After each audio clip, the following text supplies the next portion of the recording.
Putin के हवाई हत्यारे से सुपर पावर क्यों डर गया है? क्या यूक्रेन वॉर में रूस अब उस ब्रह्मास्त्र का इस्तेमाल करने जा रहा है जिसका तोड़ अमेरिका के पास भी नहीं है?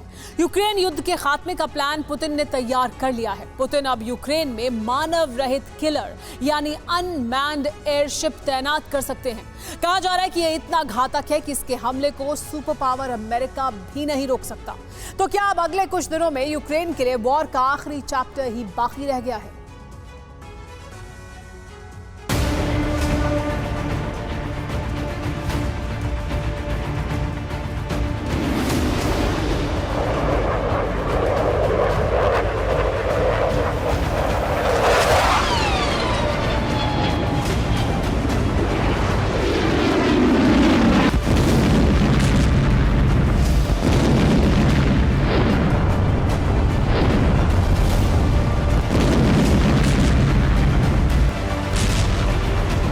यूक्रेन के संपूर्ण विनाश का प्लान, पुतिन भेजेंगे नए घातक हथियार।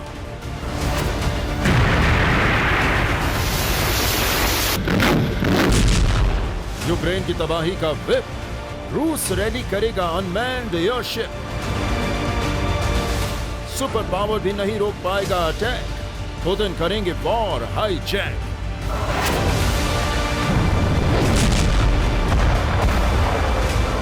रूसी प्रेसिडेंट पुतिन ने यूक्रेन को पूरी तरह मिटाने का प्रण कर लिया है। अब पुतिन यूक्रेन के खिलाफ जो ब्रह्मास्त्र चलाने वाले हैं उसे अमेरिका भी नहीं रोक सकता है।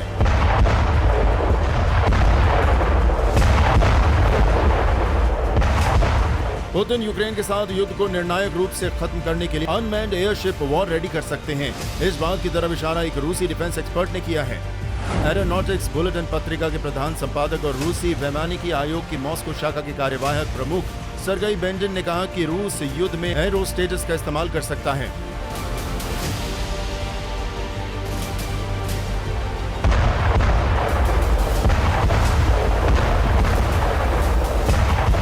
युद्ध में मानव रहित एयरशिप की बातें पिछले काफी समय से उठती रही हैं। द यूरेशियन टाइम्स की एक रिपोर्ट के हवाले से कहा गया है कि रूस अब यूक्रेन के साथ युद्ध को ज्यादा लंबा नहीं खींचने देने के मूड में है।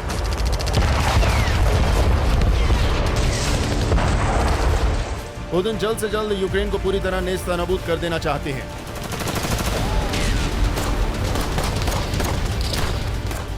युद्ध में यूक्रेन को तो बेइंतहा नुकसान हुआ ही है, लेकिन रूस को भी अब तक के युद्ध में कम नुकसान नहीं उठाना पड़ा है।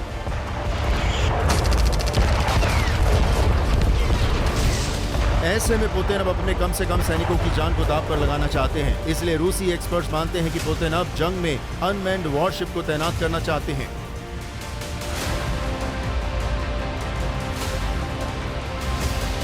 रूसी सैन्य एक्सपर्ट के मुताबिक रूस के मानव रहित एयरशिप की खासियत को देखते हुए ही पुतिन इसे अब यूक्रेन के खिलाफ ब्रह्मास्त्र के रूप में इस्तेमाल करना चाहते हैं।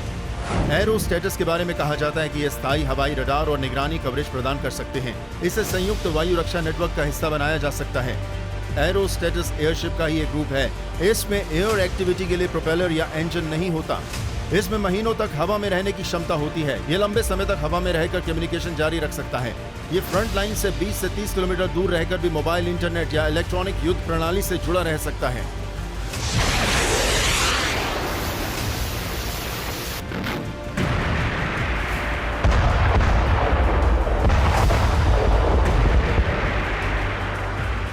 मानव रहित एयरशिप को स्वचालित तरीके से कंट्रोल करके निश्चित दिशा में ले जाया जा सकता है। रूसी सैन्य एक्सपर्ट्स के मुताबिक शक्तिशाली मानव रहित एयरशिप एक हफ्ते के लिए हवा में मंडरा सकती है।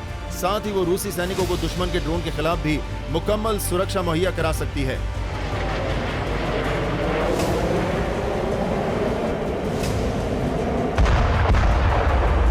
रूसी मानव रहित एयरशिप की यूक्रेन में संभावित तैनाती की खबरों से अमेरिका में भी हलचल है। एक रिपोर्ट के हवाले से रूसी मीडिया ने दावा किया कि रूस के मानव रहित हवाई पोत की तैनाती का पता लगाने में अमेरिका भी विफल रहा है। अमेरिका लगातार यूक्रेन का साथ दे रहा है और उसे आए दिन आधुनिक हथियार मुहैया करा रहा है, जिसके दम पर यूक्रेन ने अभी तक रूस के आगे हथियार नहीं डाले हैं। इस महीने यूनाइटेड स्टेट्स नेवल इंस्टीट्यूट यानी USNI की तरफ से अमेरिकी सेना के Joint Land Attack Cruise Missile Defense Elevated Netted Sensor System के बारे में दावा किया गया था। अमेरिकी रिपोर्ट में दावा किया गया था कि हीलियम से भरे ये एरोस्टेट बड़े दूर से नियंत्रित होते हैं। ये एरोस्टेट अत्याधुनिक सेंसर प्लेटफॉर्म को 6000 फीट से ऊपर की ऊंचाई तक ले जाते हैं। ये हथियारों के लिए लंबी दूरी के टारगेट वाले डेटा का संचार भी कर सकते हैं।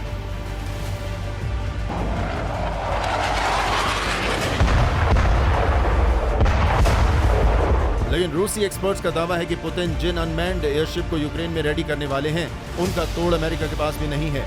रूसी मीडिया के हवाले से जारी की गई रिपोर्ट के बाद अब बहस इस बात को लेकर भी छिड़ गई है कि क्या अब भविष्य में हवा में मानव रहित एयरशिप से ही जंग लड़ी जाएगी। Bureau report, TV9 Bharatvarsh.